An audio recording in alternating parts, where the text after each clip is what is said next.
సైనికాధికారి general Franco ఏకంగా ఆ దేశంలో అంతర్యుద్ధాన్ని సృష్టించాడు. ఫలితంగా స్వేచ్ఛాప్రియత్వాన్ని కోరి వివిధ దేశాల ప్రజలు సైతం ఆ ప్రజాస్వామిక ప్రభుత్వానికి అండగా నిలబడేది.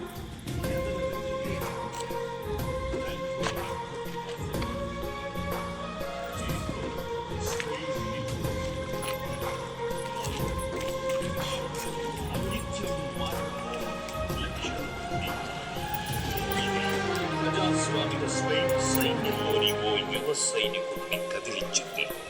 ఆ భయంకర రక్తపాతం అతన్ని ఆలోచింపచేసింది. అతనికి దేశం దాటాడు. ఆకలి తప్పులకు ఎల్లలు, కష్టాలు కన్నీళ్లకు సరిహద్దులు లేవని తలచాడు.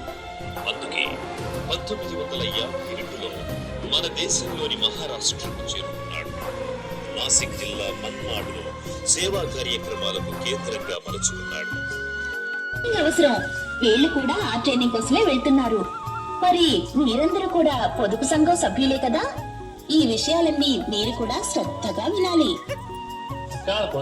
కొంచెం ఆగారా, నేను లెక్క పెట్టాలా? 1 2 3 4 5 6 పుస్తకాల పెట్టి మీద కూర్చున్నావు. లేయ్ లేయ్ లేయ్.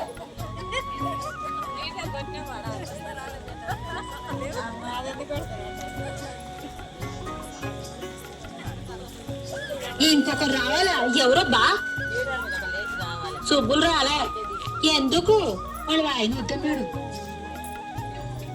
ఏంటి సుబ్బమ్మ తీరిగ్గా కూర్చున్నావు, టైంకి రావా? ఆయన అడుగు.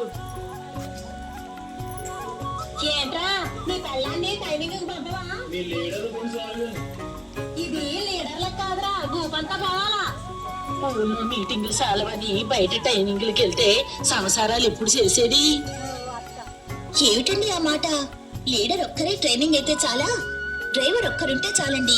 ట్రైన్లు బస్సులు అన్నీ నడుస్తాయి. కానీ సంఘం అలా కాదండి. సభ్యులందరూ కలిసి నడిపితేనే సంఘం నడుస్తుంది.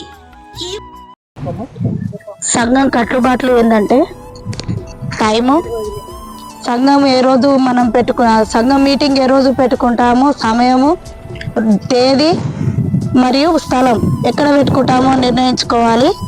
అదేవిధంగా సంఘం ఎక్కడ కూర్చునే విధానం కూడా అందరూ గుండ్రంగా కూర్చోవాలి. ఒక కీపర్ ఉండాలి. అందరూ సభ్యులందరూ ఆ సంఘం ఆ టైంకు అందరూ గుండ్రంగా కూర్చునేటట్లు చూసుకోవాలి. సభ్యులందరూ నిర్ణయించుకున్న సమయానికి సంఘ సభ్యులందరూ హాజరయ్యే విధంగా అందరూ చూసుకోవాలి. అదే సంఘం యొక్క బాధ్యత.